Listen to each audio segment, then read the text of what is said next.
Bonjour, soyez les bienvenus à Une Studio avec la continuité de notre série sur améliorer l'efficacité de vos prières.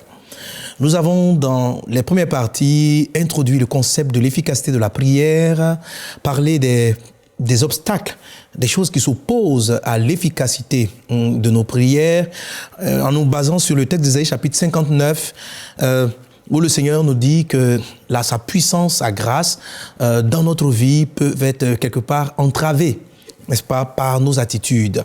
Et je vous ai dit, les péchés sont les premières causes du manque d'exaucement, du manque de miracles, du manque d'intervention de Dieu dans nos vies. Et nous avons montré cela avec différents péchés en les nommant. Mais il y a encore beaucoup d'autres formes de péchés. Vous les connaissez, le Saint-Esprit vous les montre. Je suis en train de vous dire de la part de Dieu, ne les sous-estimez pas et aussi ne limitez pas Dieu dans sa puissance et dans sa grandeur. Nous sommes toujours dans ces aspects. J'avais dit, je crois, lors de la deuxième session, la troisième, que la Bible dit dans le livre de 1 Thessaloniciens 5, 23 que les souillures de l'être humain sont soit charnelles, corporelles, ou au niveau de l'âme ou encore au niveau de l'esprit. Donc le péché peut être un péché qui touche votre corps. On a parlé du péché des lèvres. La bouche, c'est sur le corps, du péché du sexe. Vous avez d'autres péchés comme les péchés de l'ouïe, le fait d'écouter des choses qui ne sont pas bien, etc. Les péchés de la vue, la convoitise des yeux, etc. Tout ça sont des péchés qui ont une incidence dans nos vies, pour lesquels il faut se repentir s'ils ont été commis, et puis croire en la miséricorde de Dieu. Le péché du sexe aussi, tout cela est lié au corps humain. Mais il y a encore d'autres catégories de péchés qui sont beaucoup plus sournois, et ceux-là, on parlera d'eux ainsi aujourd'hui, donc les péchés de l'âme. Et ces péchés-là sont aussi de vrais obstacles à nos prières parce que ils ne sont pas manifestes. Galates chapitre 5 dit, les œuvres de la chair sont manifestes, tandis que les péchés de l'âme ne sont pas manifestes. C'est juste un ensemble de pensées ou d'émotions qui se passent en l'intérieur de nous, et nous ne savons pas que ces sentiments-là ou ces émotions viennent bloquer nos demandes et nos prières. Nous allons voir cela clairement dans la parole de Dieu et apprendre à les éviter, apprendre à les confesser, apprendre à s'en repentir et à les délaisser dans le nom de Jésus afin que nos prières soient pleinement et totalement exaucées. Alors, nous touchons aujourd'hui les péchés de l'âme qui font obstacle à la prière, donc les dénoncer pour les avouer et les abandonner dans le nom de Jésus. Les péchés de l'âme, comme je dis tantôt, sont très sournois, très subtils. Ils sont dans le cœur, ils sont pour moi la cause majeure des manques d'exaucement.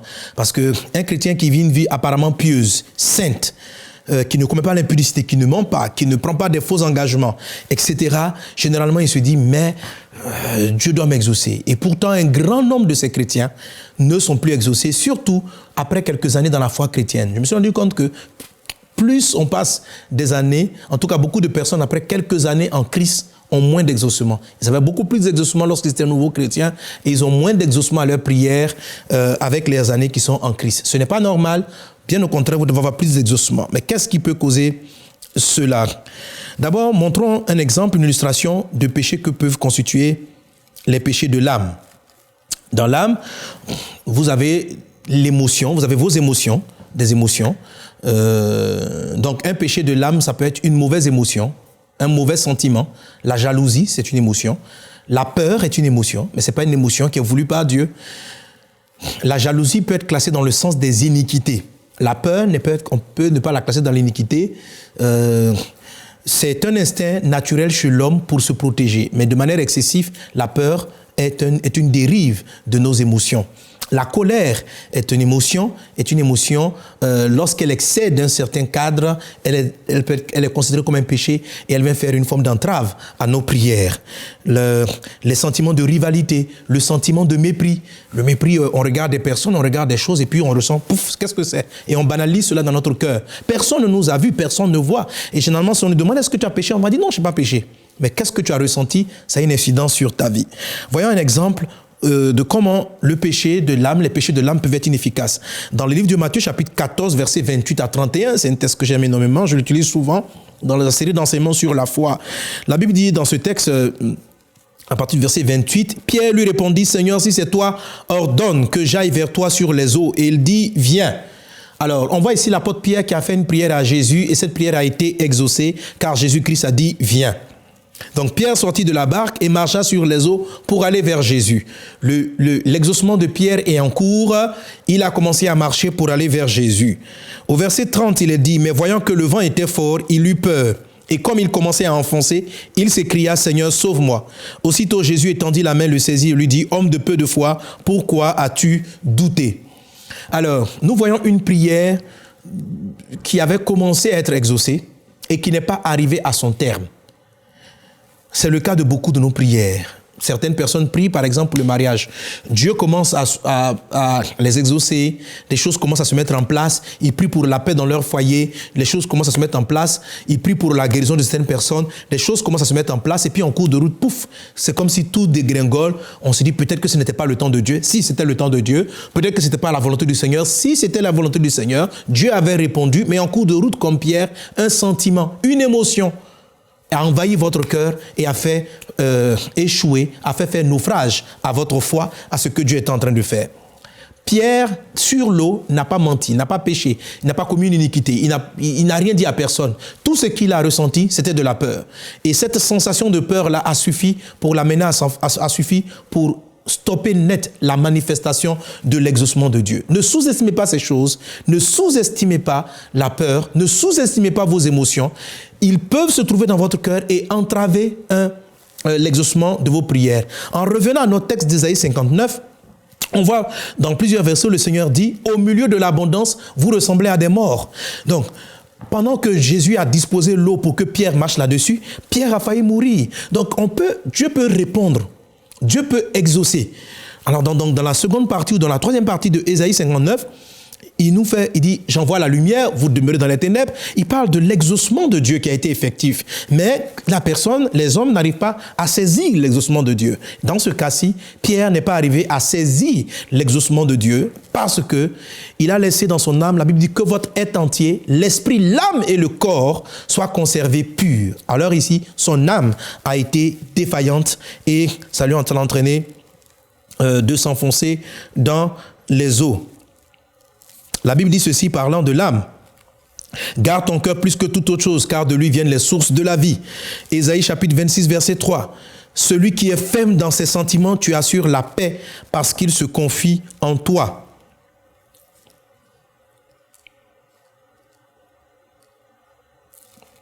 Encore un autre texte, le psaume 66, verset 18.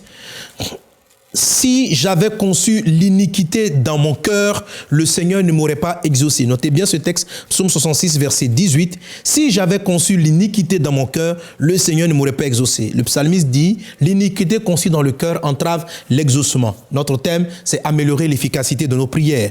Jacques chapitre 4, verset 3 dit ceci. Vous demandez et vous ne recevez pas parce que vous demandez mal, dans le but de satisfaire vos passions. Lorsqu'on parle des passions, on parle des états intérieurs, on parle des états d'âme, de la façon dont nous abordons les choses. Jacques ne remet pas ici en cause l'efficacité de la prière, ne remet pas ici en cause, le sujet de la prière, mais il remet notre état d'âme lorsque nous prions pour ce sujet. Il dit, vous priez, vous demandez, vous ne recevez pas parce que vous demandez mal, dans le but de satisfaire vos passions. Donc, le sujet du mariage, le sujet du travail, ce sont des sujets qui sont nobles. Mais quel est notre état d'âme lorsque nous le demandons? Le texte est clair, un état d'âme négatif a une incidence négative sur l'exaucement d'une prière. Ce fut le cas de Pierre dans ce passage-ci. Alors, je n'aurai pas le temps de développer la peur, je ne toucherai pas aussi la colère. Je vais toucher deux sentiments, en fait, deux émotions que souvent nous ignorons, que nous méprisons, que nous banalisons, et qui sont pourtant des causes d'un grand manque d'exaucement. Le premier sentiment ou émotion que je vais toucher, c'est le sentiment de mépris, le sentiment du mépris. C'est un sentiment assez particulier qui est une réaction très souvent face à des choses qui surviennent dans notre vie. C'est une réaction émotionnelle qu'on peut ne pas traduire par la bouche ou dans les actes, mais que nous seuls nous ressentons. La difficulté avec les péchés de l'âme, c'est que c'est vous seuls qui les voyez. Vous seuls pouvez attester devant Dieu que ce sont le genre de pensée que vous avez eu à un moment donné. C'est pourquoi pour traiter les péchés de l'âme, il faut être sincère avec vous-même, il faut être honnête avec vous-même, parce qu'ils ne sont pas manifestes. On ne pourra pas mettre le doigt là-dessus. Si vous avez eu peur, c'est vous seuls qui savez que vous avez peur. Si vous avez été jaloux, c'est vous seuls qui savez que vous avez été jaloux. Personne ne le sait. Donc, il faut avoir beaucoup d'honnêteté pour traiter avec ce péché. Et parlons donc du sentiment de mépris. Le sentiment de mépris est une réaction émotionnelle que vous avez lorsque vous voyez certaines choses ou certaines personnes. Une réaction émotionnelle. C'est une réaction qui va juger dans les sentiments, dans les pensées, l'objet, la personne ou la chose que nous voyons. Mais le jugement qu'on en fait est un jugement de rejet. C'est un jugement qui rejette. Le sentiment de mépris peut intervenir sur votre propre personne. Il se peut que vous méprisiez votre nez, il se peut que vous méprisiez votre pied, il se peut que vous méprisiez vos yeux, il se peut que vous méprisiez une partie de votre être ou votre personne même, exactement. Donc ce sentiment-là est un sentiment assez négatif qui intervient vis-à-vis d'autrui et je veux le traiter, le développer en parlant de ce sentiment de mépris vis-à-vis des autres, le sentiment du mépris aussi vis-à-vis des choses que Dieu peut nous donner et vis-à-vis aussi de certaines grâces que Dieu nous donne de voir dans la vie. Les sentiments de mépris ont pour propre de rejeter les exaucements de Dieu. En général, c'est cela. C'est-à-dire que quand Dieu répond à une personne, le sentiment de mépris, ce que vous ressentez, si c'est du mépris, si c'est du rejet de la réponse de Dieu, ce n'est pas que Dieu ne vous a pas exaucé, mais c'est vous-même qui l'avez rejeté. Vous ferez partie de ce cadre, de ce groupe de péchés, on dit, au milieu de la lumière, au milieu de l'abondance, vous ressemblez à des morts. Au milieu de l'abondance, vous ressemblez à des morts. Lisons le premier cas, le mépris des personnes. Luc chapitre 18, verset 10 à 14. Il est dit, 2 hommes montèrent au temple pour prier. Nous sommes toujours dans la prière. L'un était pharisien et l'autre publicain. Le pharisien debout priait en lui-même. Notez très bien qu'il a dit qu'il priait en lui-même. Donc c'est ce qu'il pensait dans son âme, dans son cœur. Il priait en lui-même. « Oh Dieu, je te rends grâce de ce que je suis pas comme le reste des hommes qui sont ravisseurs, injustes, adultères ou même comme ce publicain. Je jeûne 2 fois la semaine, je donne la dîme de tous mes revenus. » Le publicain se tenant à distance n'osait même pas lever les yeux au ciel, mais il se frappait la poitrine en disant « Ô Dieu, sois apaisé envers moi, qui suis un pécheur. » Verset 14. « Je vous le dis, ce dernier, celui-ci, descendit dans sa maison justifié, plutôt que l'autre, c'est-à-dire plutôt que le pharisien. Car quiconque s'élève sera abaissé et celui qui s'abaisse sera élevé. » Jésus ici nous témoigne de la prière de 2 personnes. Un qui a l'air très mature dans la foi, un homme qui prie, un homme qui apparemment a une vie de sainteté, qui ne vit pas dans le péché, qui ne ment pas, qui ne vole pas, quelqu'un qui a une vie apparemment irréprochable. Et c'est le cas de beaucoup de gens dans l'église qui sont très zélés, qui jeûnent beaucoup, qui exhortent tout le monde, c'est eux qui sont là. Souvent, beaucoup de ces gens de chrétiens ne savent pas qu'un sentiment nouveau a pu rentrer dans leur cœur et vient jouer sur l'efficacité de leur prière. La Bible dit, le publicain qui était là, qui est une personne peut-être méprisable par sa vie, qui est une personne donc reconnue comme des gens de mauvaise vie, qui est venu ce jour-là s'humilier devant Dieu. Et le frère pharisien, expert dans l'église, ancien de l'église, homme de jeûne et de prière, etc., est en train de prier. On ne sait pas le sujet de leur prière, mais la Bible nous parle de leur pensée. Donc, pendant qu'il priait peut-être pour demander une promotion, pendant qu'il priait peut-être pour autre chose, je ne sais pas quoi, dans son cœur, il se disait, mais qui est cet homme qui est assis à côté de moi ? Mais c'est un pécheur, qu'est-ce qu'il fait à l'église ici? Mais pourquoi il est habillé comme ça dans la maison de Dieu? Pourquoi il a ceci dans la maison de Dieu? Il avait un cœur qui était constamment en mode jugement de l'autre. Et lui, en lui-même, il rendait grâce à Dieu. Et regardez, il n'a pas dit « je me glorifie ». Il dit « je te loue de ce que je ne suis pas comme le reste des hommes. Je jeûne 2 fois par jour. Je donne 2 fois par la semaine. Je fais ceci, je fais cela. » Dans son cœur, il jugeait son prochain. Il a déclassifié l'autre. La Bible dit « ça suffit pour que ces sujets ne soient pas exaucés. » Juste la pensée. Dieu te dit ceci, ne juge personne. Vous ne savez jamais à quel moment celui qui est à côté de vous, qu'est-ce qu'il est en train de dire à Dieu, de quoi il est en train de parler. Le publicain était en mode repentance, comme ce fut le cas de Zachée. Prenez garde donc au sentiment de mépris. Ne jugez personne dans votre cœur. Quand vous arrivez dans la maison de Dieu, bénissez le Seigneur pour tout le monde. Bénissez Dieu. Ne regardez pas des hommes de Dieu ou des personnes et avoir les sentiments de mépris.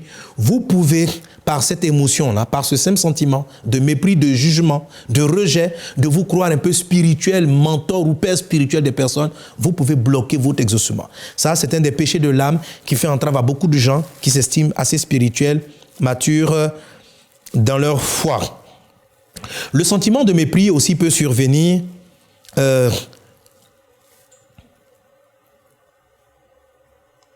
par rapport aux choses que Dieu nous donne. Alors, pour comprendre ce dont je vais parler tantôt, nous méprisons quelquefois des choses des choses qui apparaissent petites, faibles. Le mépris, pas dans le sens d'un rejet systématique, mais dans le sens de banaliser, de trouver que c'est insignifiant, dans le sens que c'est insignifiant. Ce sentiment de dire que les choses sont petites, sont insignifiantes. Par exemple, vous avez besoin de 10 000 $. Et puis, quelqu'un vient, il vous donne 50 $. Quel sentiment éprouvez-vous vis-à-vis de ces 50 $? Le type de sentiment que vous avez vis-à-vis des 50 $ déterminera si vous aurez les 10 000 $ ou pas. Dieu a souvent répondu à tes prières. Quand tu as demandé à Dieu, Seigneur, j'ai besoin, je veux acheter une nouvelle maison. Accorde-moi les moyens de prendre cette maison. La réponse de Dieu arrive toujours d'une certaine façon donnée. Et la réponse de Dieu, je vais te le montrer dans la parole du Seigneur, arrive toujours de manière très petite. Dieu ne donne jamais les choses de Dieu n'apparaissent pas en grandes. Elles apparaissent presque insignifiantes au départ. Si tu as l'habitude de cultiver le sentiment de mépris, tu vas rejeter la réponse que Dieu t'a envoyée du ciel. Dans le livre de Proverbes, chapitre 13, versets 31 à 32, il est dit ceci. Jésus leur proposa une autre parabole. Il dit, le royaume des cieux est semblable à un grain de sénévé qu'un homme a pris et semé dans son champ. Le royaume des cieux est semblable à un grain de sénévé. Amen. Il continue en disant, c'est la plus petite de toutes les semences. C'est la plus petite de toutes les semences. Mais quand il a poussé, il est plus grand que les légumes et devient un arbre, de sorte que les oiseaux du ciel viennent habiter dans ses branches. Très important. Jésus nous révèle une chose importante. Il dit, le royaume des cieux est semblable à un grain de sénévé, qui est la plus petite des semences.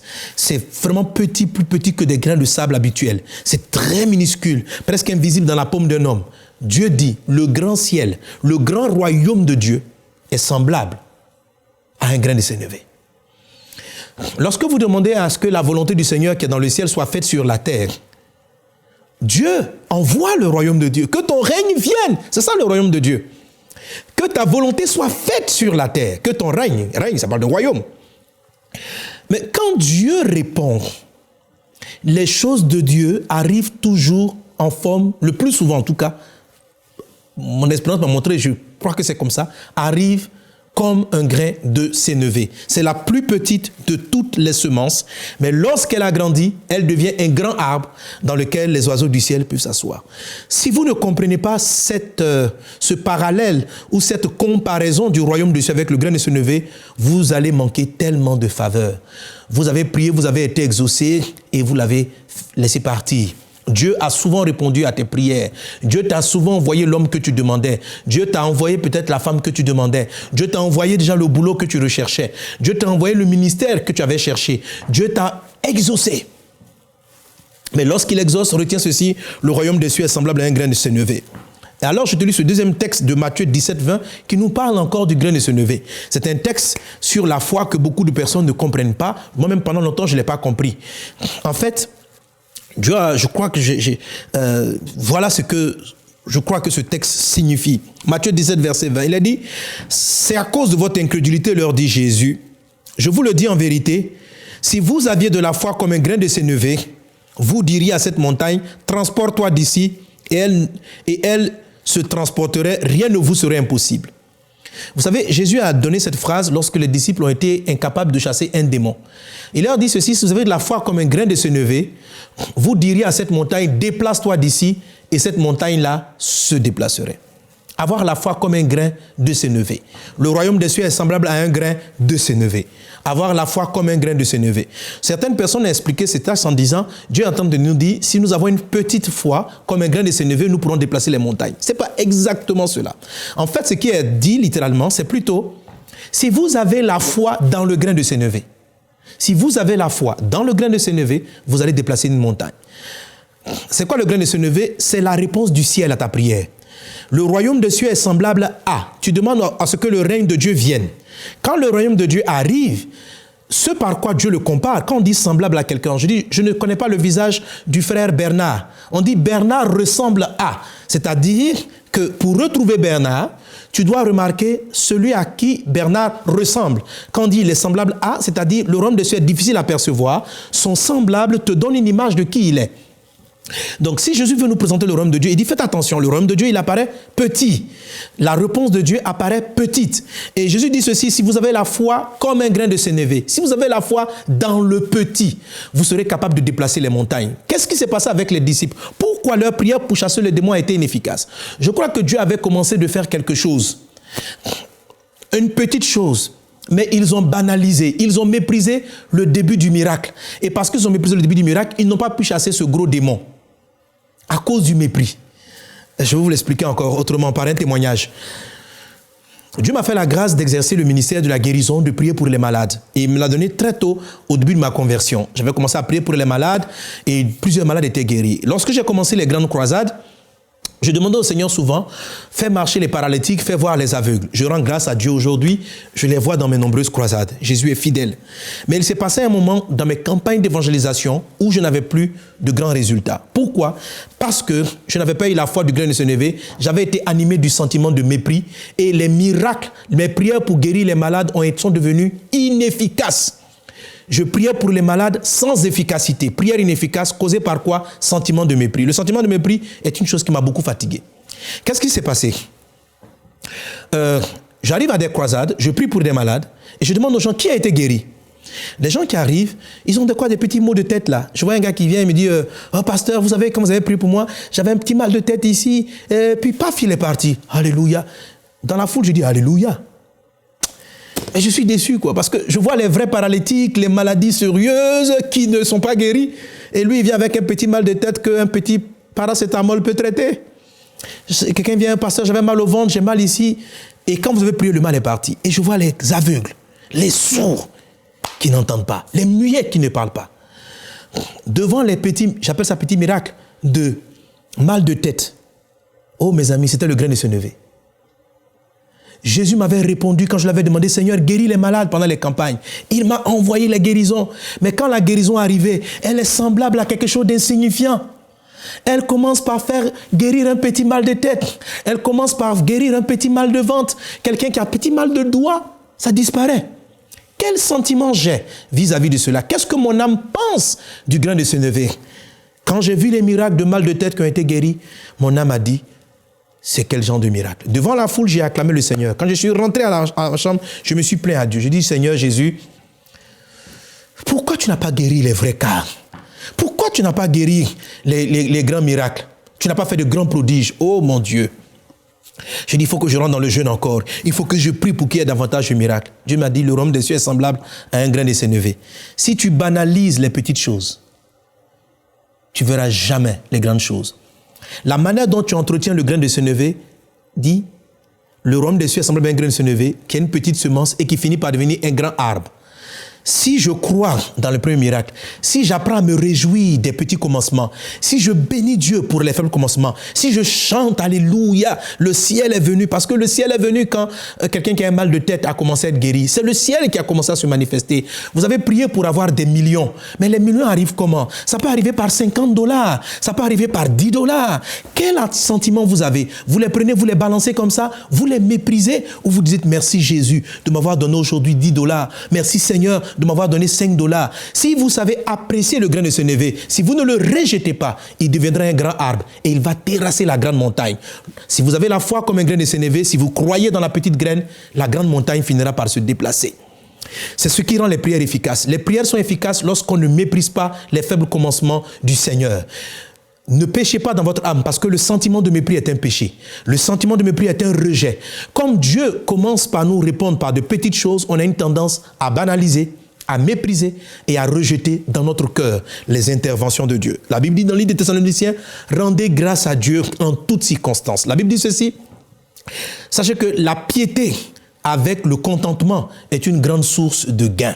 Lorsque Jésus-Christ avait 5 pains et 2 poissons pour nourrir une grande foule, la prière qu'il a faite, c'était dire merci à Dieu. Il ne s'est pas plaint de ce que c'était insuffisant. Parce que pour nourrir des milliers de gens, le royaume des cieux commence par 5 pains, c'est-à-dire insignifiant qui va faire le significatif. L'insignifiant fait le significatif. Tant que des chrétiens seront remplis des sentiments de mépris, ils perdront l'abondance divine. L'abondance divine, les miracles financiers, l'amour en abondance et toutes ces choses en abondance commencent toujours par un principe essentiel du royaume de Dieu, le grain de sénévé. Et si vous avez la foi dans le grain de sénévé, vous déplacerez des montagnes dans le nom de Jésus. Et la troisième chose qu'il ne faut pas mépriser, c'est le mépris de la grâce que transportent certaines personnes. C'est très important. Regardez dans le livre de Matthieu encore, chapitre 13, versets 57 à 58, il est dit, en parlant de Jésus, il était pour eux une occasion de chute. Mais Jésus leur dit, un prophète n'est méprisé que dans sa patrie et dans sa maison. Et il ne fit pas beaucoup de miracles dans ce lieu à cause de leur incrédulité. Amen. Donc voilà un peuple qui avait des malades, qui avait des besoins, qui voulait que Dieu intervienne. Mais lorsque Jésus-Christ est arrivé, ils l'ont méprisé, ils l'ont banalisé. Ils l'ont méprisé comment? En se disant, oh mais c'est Jésus, on le connaît, il a grandi ici, c'est notre petit ami. Notez bien, il a dit, il a été méprisé. Et parce qu'il y a eu un sentiment de mépris vis-à-vis de Jésus. Pas que les gens ont été impolis, pas que les gens ont manqué de respect, mais tout simplement, ils ont dit, mais de Jésus, on le connaît, c'est le fils du charpentier. Ça a été suffisant pour que le ciel soit fermé et qu'il n'ait pas les miracles en abondance comme l'ont eu les autres personnes. Et il a dit, un prophète n'est méprisé que dans sa famille. Ce que je suis en train de dire, c'est que la familiarité aussi peut vous donner des sentiments de mépris. Vous pouvez marcher avec des personnes qui transportent votre miracle. De quoi je suis en train de parler? Je vais vous inviter à ouvrir vos Bibles et à lire avec moi Matthieu, le chapitre 10.